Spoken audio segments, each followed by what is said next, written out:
하면서 아주 다사다난했는데요. 다들 저의 이야기를 들으시면 눈물 한 바가지 흘리십니다. 제 지인들도 제가 살아온 이야기를 간략히 듣고서 무슨 영화 한 편 같았다고 말할 정도니 말이죠. 제가 봐도 저는 남들과는 다른 인생을 살았다고 생각합니다. 어린 시절 누구보다 힘들게 살았고 어린 나이에 집안의 가장이 되어서 돈을 벌어야 했으니 말이죠. 저같이 힘든 사람도 지금 이렇게 행복하게 살고 있으니 저의 이야기를 들으시고 힘든 일을 겪고 계신 분도 꼭 힘내시길 바랍니다. 저는 어릴 적 가난한 집안에서 살아왔습니다. 먹고 싶은 거 못 먹고 하고 싶은 거 마음대로 못 하고 살았지만 저희 집이 밉지 않았어요. 저를 사랑해주는 부모님이 계셨거든요. 외동아들이었던 저는 어느 집안과 비교해도 부모의 사랑을 많이 받았다고 자부할 수 있습니다. 늘 저에 대해 관심이 많으셨고 제가 무엇을 하던 믿고 맡겨주셨어요. 저의 롤모델이 부모님일 정도로 저희 가족들의 사이는 너무 좋았습니다. 비록 경제적으로 풍요롭지는 못했지만 제 인생에 만족했죠. 그런데 이렇게 행복한 저의 인생에서도 굴곡은 있었습니다. 바로 저희 어머니의 건강이에요. 어머니가 귀가 좋지 않으십니다. 예전부터 작은 소리는 잘 듣지 못한 적이 있으셨지만 그때는 별일 아니라고 생각했어요. 그런데 어느 순간부터 평상시에 했던 목소리와 똑같이 해도 듣지 못하셨고 저희는 심각함을 인지했습니다. 저희는 큰 대학병원으로 가서 어머니의 귀검진을 시작했어요. 그런데 의사 선생님의 표정이 좋지 않았습니다. 요즘 의술이 좋아져서 당연히 어머니의 귀를 고칠 수 있을 줄 알았어요. 하지만 의사 선생님께서는 충격적인 말씀을 하셨습니다. 왜 이제 오셨습니까? 그동안 많이 고생하셨을 것 같은데. 저희 가족들은 의미심장한 의사 선생님의 말에 잔뜩 긴장하고 있었죠. 의사 선생님은 지금 당장 수술을 해야 한다고 했습니다. 지금 수술을 하지 않으면 귀가 더 나빠진다고 했고 수술이 당장 힘들면 보청기라도 급히 달아야 한다고 했어요. 당연히 부모님은 고민도 하지 않고 어머니의 수술을 진행할 줄 알았습니다. 그런데 제 예상과 다르게 부모님은 선뜻 결정하지 못했습니다. 그리고 다음에 다시 오겠다며 의사 선생님이 수술 날짜를 당장 정하고 입원해야 한다고 하는 말에도 불구하고 부모님은 저를 데리고 병원을 나왔어요. 도대체 왜 수술을 하지 않는 거냐고 따져 물었습니다. 그런데 아버지 입에서 나온 말을 듣고 가슴에 비수가 꽂히는 듯한 느낌이었어요. 바로 수술비 때문이었습니다. 어머니의 귀 수술비면 저희 가족이 한 달은 좋게 먹고 사는 돈이래요. 그런데 그 돈들을 다 수술비로 쓰면 저희는 한 달 동안 손가락만 빨고 살아야 한답니다. 저희에게 놓여진 이 상황이 너무 싫었어요. 돈 없이 아픈 사람은 치료도 못 받는 이 현실이 너무 절망스러웠죠. 저희 가족은 대화를 한마디도 나누지 않은 채 집으로 돌아갔습니다. 그리고 다시 일상으로 돌아왔어요. 어머니는 귀가 들리지 않아 겨우 구한 일자리도 해고되었고 집에서 계셨어요. 그리고 아버지는 공사장에서 일을 하셨습니다. 하루 일해서 번 돈으로 다음날 먹고 살았던 저희는 아버지밖에 의지할 사람이 없었어요. 그래서 아버지는 매일 새벽 공사장으로 가서 일용직을 하셨죠. 하지만 어머니와 둘이서 벌어오시다가 아버지 혼자 일을 하시니 당연히 생활비가 부족할 수밖에 없었습니다. 당시 학생이었던 저는 집안의 보탬이 되고 싶었지만 부모님이 공부만 하라며 저를 뜯어 말리셨죠. 어머니는 부업을 하는데도 불구하고 큰 도움이 되지는 못했습니다. 그런데 저는 커서 하고 싶은 것이 있었어요. 제가 솔직히 노래를 잘 부르는 편입니다. 주위에서 재능이 있다고 칭찬할 정도죠. 학교에서 행사를 하면 항상 주위에서 저를 추천을 해서 노래를 한 곡 부르고 내려오기도 하고 노래방을 가면 친구들이 항상 감탄을 합니다. 그렇다 보니 저도 노래를 부르는 게 좋고 정식적으로 노래를 배워 가수가 되고 싶었어요. 하지만 이 꿈은 제 마음속에만 간직해야 했습니다. 노래를 공부하기 위해서는 비용이 어마무시하게 들기 때문이죠. 그래서 선뜻 부모님께 가수가 되고 싶다고 밝힐 수 없었습니다. 하지만 노래를 완전히 끊을 수 없었고 저는 혼자 방 안에서 노래를 매일 연습했어요. 성능이 좋지 않은 녹음기를 켜서 제 노래를 녹음하고 스스로 들어보면서 열심히 고쳐나갔죠. 그런데 어느 날 제가 연습하고 있는데 아버지께서 방에 들어오시더라고요. 아들, 가수가 되고 싶은 거니? 네, 그치만 저희 집 상황을 알아서. 아니다. 아빠가 어떻게든 마련해 볼 테니 넌 노래 연습 열심히 해라. 이 말을 하시며 저를 꼭 안아주셨어요. 우리 아들 벌써부터 하고 싶은 게 생겨서 정말 자랑스러워. 엄마 아빠가 뒷바라지 열심히 해줄게. 아버지의 말을 듣고 얼마나 감동을 받았는지 모릅니다. 저를 믿어주고 다독여주시는 부모님이 안 계셨다면 아마 진작에 포기했을지도 몰라요. 아버지와 이야기를 하고 난 후 저는 더 성실히 노래 연습을 했고 다양한 장기자랑에도 나갔어요. 주위에서 칭찬도 많이 하고 제대로 가수를 준비하라는 말이 나올 정도로 저는 성장했죠. 이렇게 제가 승승장구를 할 때 부모님이 저보다 더 좋아해 주시는 모습을 보면 그걸로도 행복했습니다. 그런데 이런 저의 행복은 얼마 가지 못했어요. 앞으로 좋은 일들만 가득하고 일이 술술 풀릴 것 같은 예감은 다 틀렸었습니다. 그날도 저는 학교 장기자랑에 노래로 출마를 했고 1등을 했었어요. 1등인 상장과 상금을 가지고 집으로 돌아갔습니다. 부모님이 저를 칭찬해 주실 걸 기대하며 집으로 돌아갔는데 집안 분위기가 이상했어요. 거실에서 아버지는 오열을 하며 울고 계셨고 어머니는 먼 산을 바라보며 멍하니 계셨거든요. 대체 무슨 상황인가 싶어 물어보았더니 아버지의 대답은 정말 충격적이었습니다. 아버지가 사기를 당했다고 했거든요. 그것도 아버지와 어릴 때부터 친하셨던 중마고우한테 말이죠. 저희 가족들도 다 알고 계신 분이었는데 한순간에 아버지의 돈을 들고 도망가셨다고 합니다. 아버지는 목이 터져라 울고 계셨고 어머니는 얼이 빠진 것처럼 보였어요. 저도 그 순간 머릿속이 새하얘져서 들고 있던 상장과 상금을 땅바닥에 떨어뜨려 버렸네요. 아버지는 저에게 미안하다고 하셨습니다. 아들, 아빠가 돼서 너무 미안하다. 우리 아들 노래 시키고 와이프 귀 치료해 주려고 돈 좀 벌으고 했더니 아빠가 다 잘못했어. 다 내 탓이야. 미안해 여보. 아버지는 친구분의 말만 믿고 저희 집에 거의 전 재산을 투자하셨다가 결국 사기를 당하신 거였어요. 이미 경찰서에 신고는 했지만 기대는 하지 말라고 했답니다. 요즘 신종 사기여서 잡기 힘들다고 말이죠. 저희 집은 원래도 가난했지만 아버지가 사기를 당하고 나서 더욱 가난해졌어요.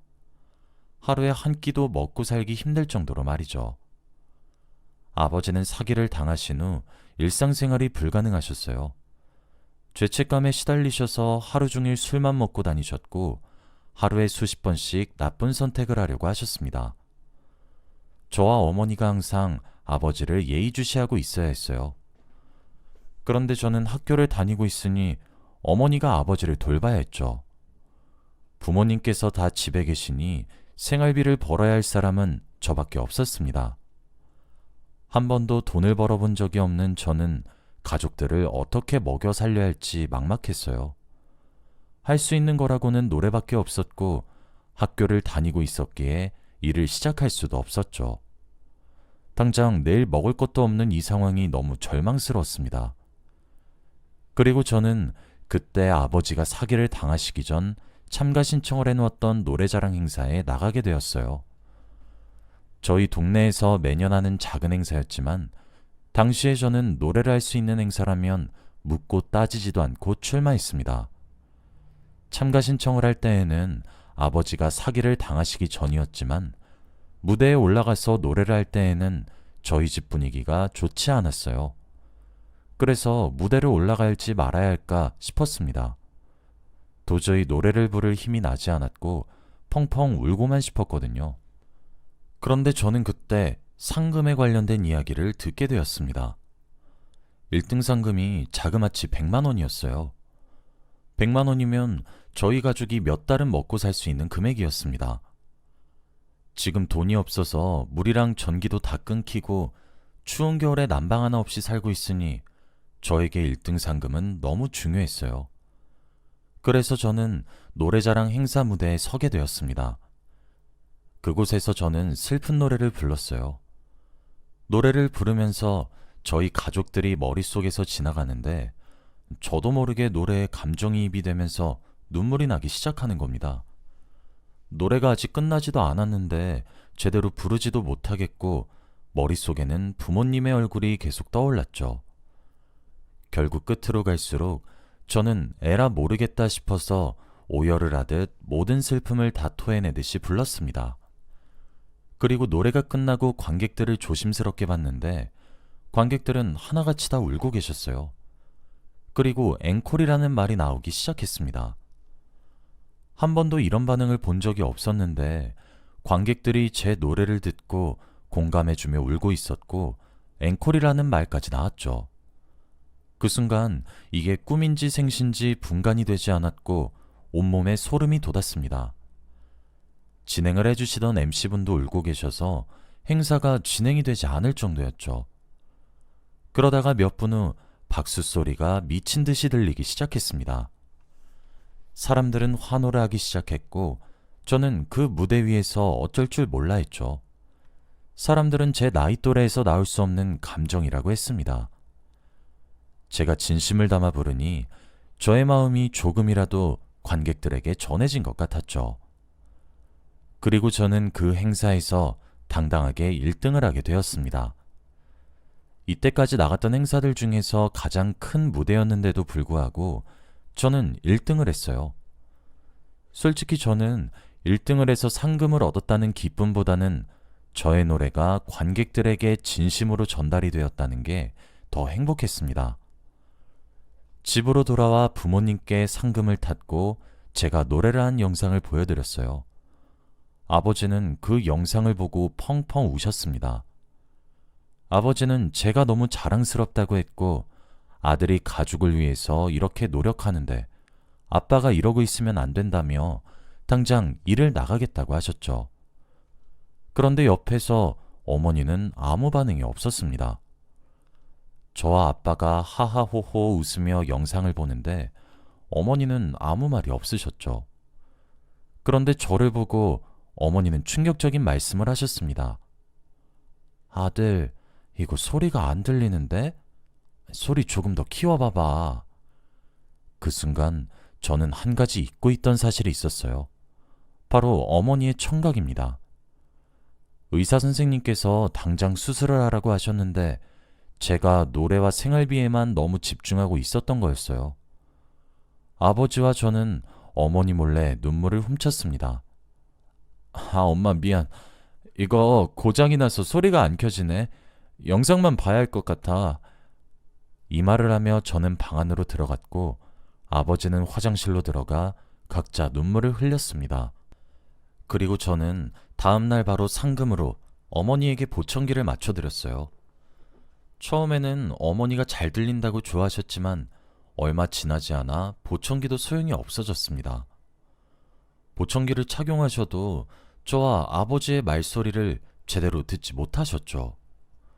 의사 선생님은 수술을 지금 당장 해도 완치가 불가능할 수도 있다며 지체할 시간이 없다고 했지만 저희 가족은 돈이 없었습니다.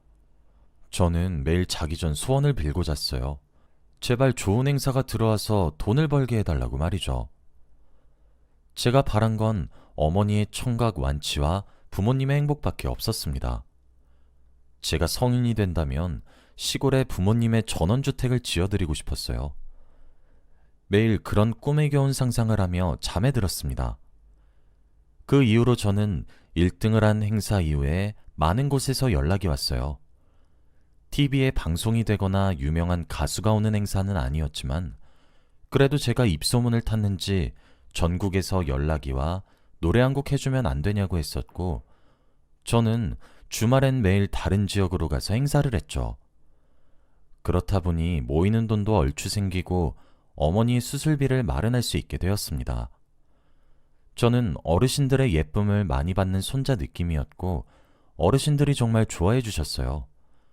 구슬픈 노래를 부르면 같이 따라 울어주시고 활기찬 노래를 부르면 같이 일어서서 춤을 춰주셨죠.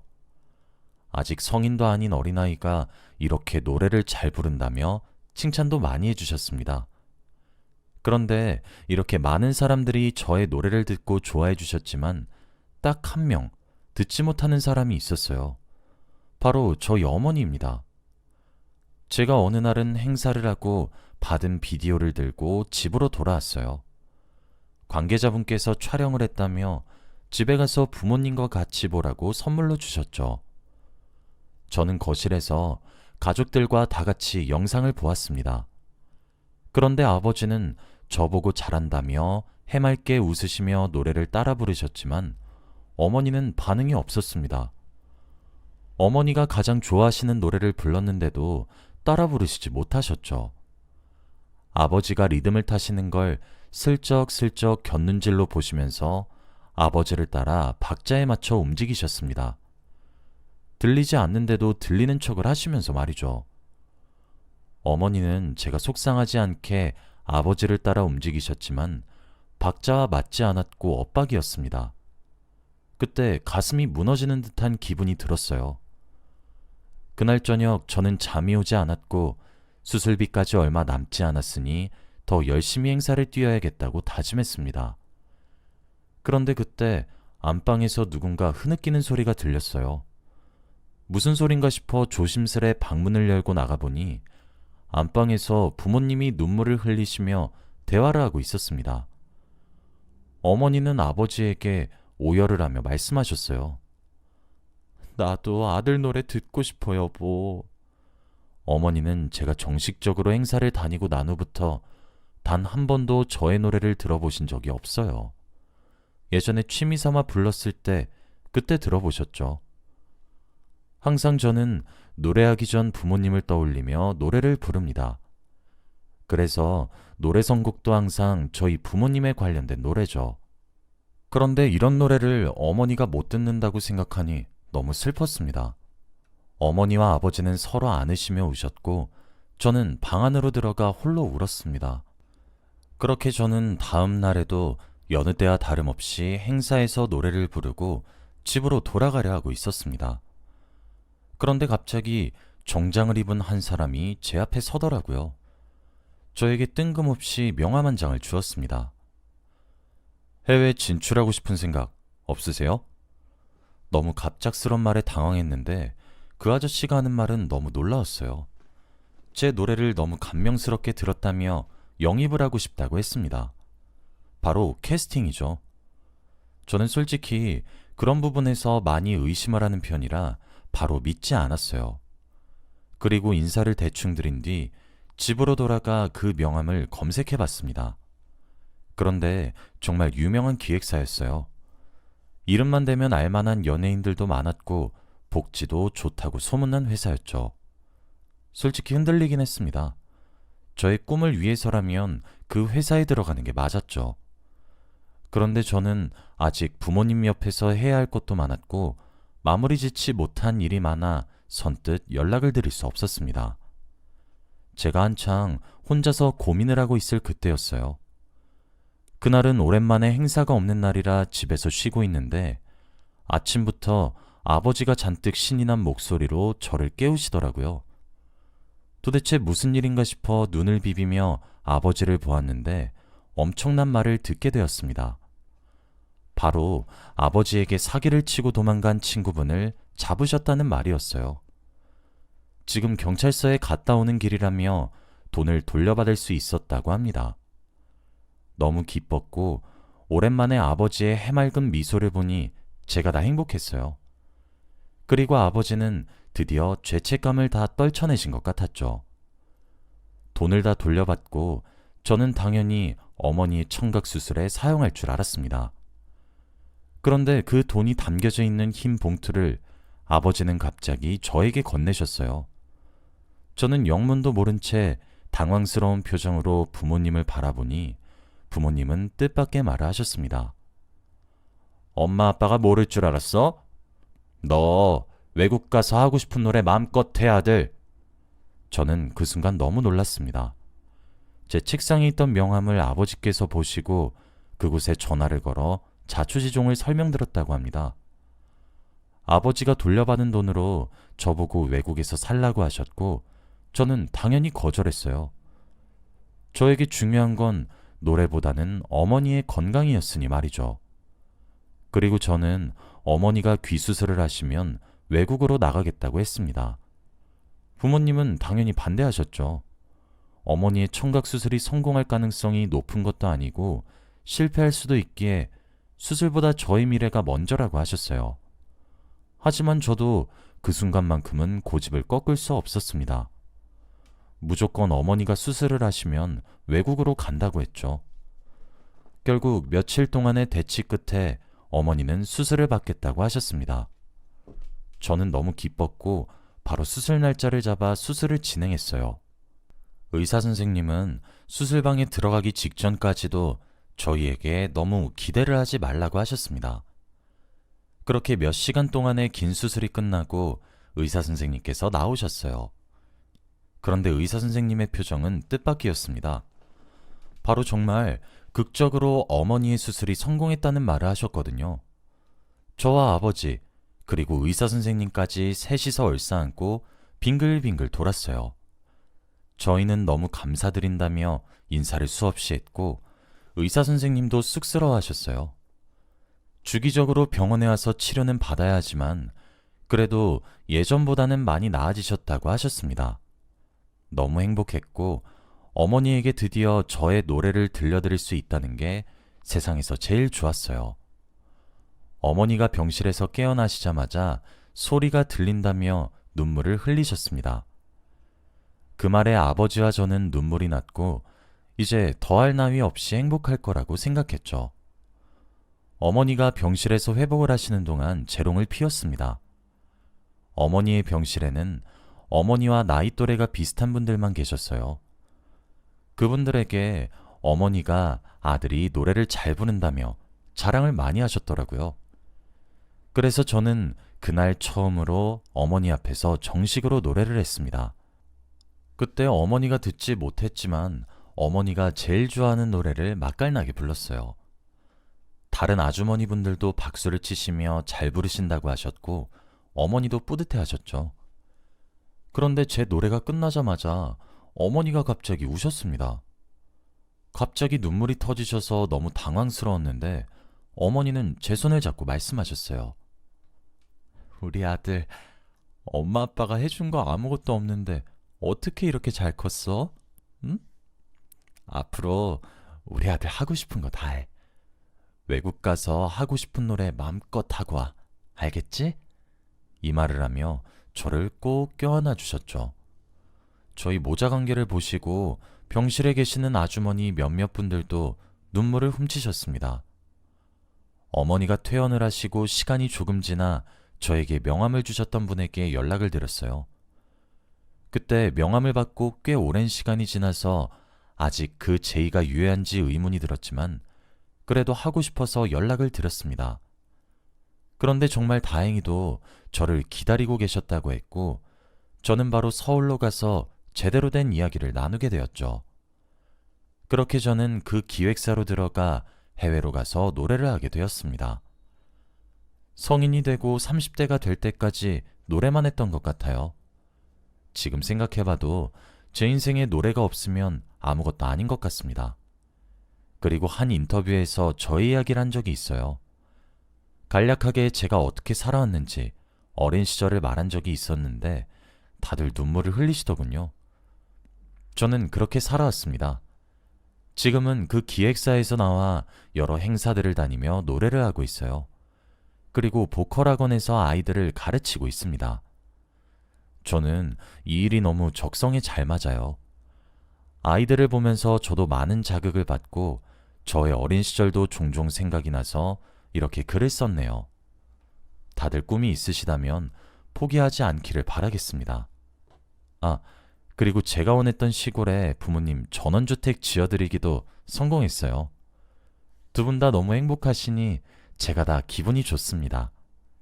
앞으로 두 분 다 건강만 하시다면 바랄 게 없을 것 같아요. 저희 이야기는 여기까지입니다. 여러분도 힘들 때 포기하지 마시고 지푸라기라도 잡는 심정으로 해내시길 바랄게요. 들어주셔서 감사합니다.